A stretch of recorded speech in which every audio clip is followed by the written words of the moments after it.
Welcome to MessageWhiz. In this video, we'll walk you through the process of sending a single message to an individual recipient. To get started, click the Send button at the top of the left-hand navigation bar and click Single Message at the top of your screen. From here, choose your channel from the options available at the top. Sending a single message is straightforward and requires completing 6 fields. First, select the team responsible for the message.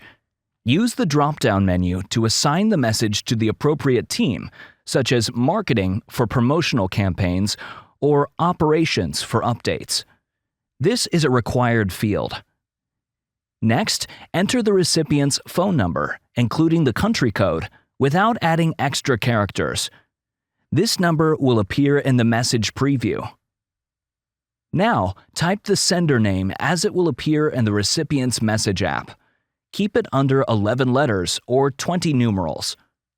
Write your message, or if you have a pre-existing template, select it from the drop-down menu to populate the message field.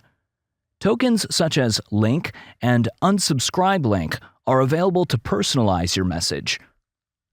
Thank you for using MessageWhiz. For more tutorials, visit our website or contact our support team.